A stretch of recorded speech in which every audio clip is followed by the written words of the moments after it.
ఏమనుకోద్దు అంత చేసి బిషప్ గారికి చెప్తాను నేను ఎక్కువనే చేసిన నాయకుడు మా టీం వాళ్ళు తెలుసు బాగా చేసిన. అంటే మనం దేవుల్లో ఉంటే ఆ 5 మినిట్స్లో ఉంటే తెలియదు, వెళ్ళిపోతూ ఉంటాం. వాడు ఉపవాసం ఉన్నాడు. నిన్న శుక్రవారం ప్రార్థన అయిపోయింది, చర్చిలో ఉపవాసంలో ఉన్నాడు. రేగులు ఇట్లనే ఫ్యాన్ పెట్టుకున్నాడు జైరాబాద్లో.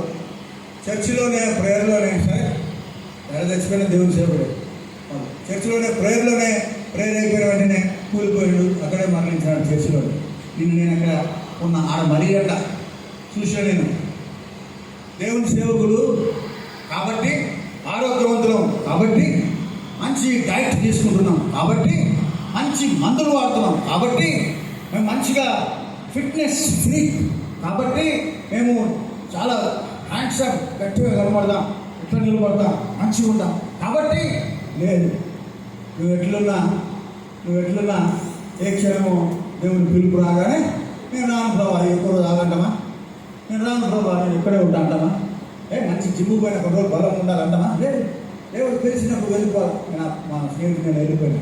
మీకు అందరూ గుర్తు చేస్తున్నా, దేవుని సేవకులా ప్రతి క్షణము ఆఖరి క్షణము, ప్రతిరోజు ఆఖరి దినము, ప్రతి దినము దేవుని పరిచయంలో వాడవాలి. అంటే మీరు అనుకోవచ్చు మైక్ తీసుకొని నువ్వు ఫోన్ చేసి నేను చెప్పాను కదా, నువ్వు ఎక్కడికో చెప్పాలా, నువ్వు ఎవరికైనా ప్రేమతో నువ్వు చేయగలిగితే నీ సువార్త వారికి వెళ్ళినట్టే. చెప్పలు కొట్టి గట్టిగా.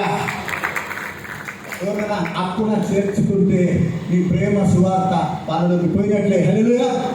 నువ్వు చెయ్యెత్తితే నీలోని అభిషేకము సువార్త వాళ్ళలోకి పోయినట్టే. హల్లెలూయా. సైలెంట్ గాస్పల్ చేయండి, సువార్త ప్రకటించండి.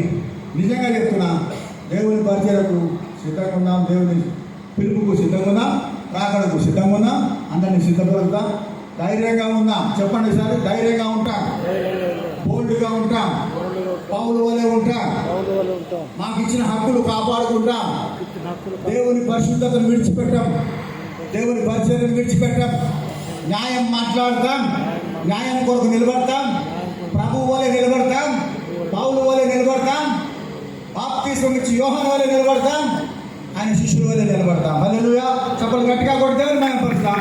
దేవునికి మహిమ కలుగుగాక. అందుకే చెప్తున్నాను, ఇటువంటి మెసేజ్ మీకు రేరుగా ఉంటుంది, మీరు జాగ్రత్తగా వినారని నమ్ముతున్నా అని గుర్తు చేస్తున్నా. Social, economical, cultural, political, spiritual 5 రంగాల్లో విడుదల ఇవ్వడానికి నిన్ను దేవుడు ఏర్పాటు చేస్తుంది. కాబట్టి 5 రంగాల్లో నీ పార్టిసిపేషన్ ఉండాలా, నీ ప్రజలకు విడుదల ఉండాలా అని చెప్తూ మాటలు ముగిస్తున్నా. Thank you very much for giving this opportunity.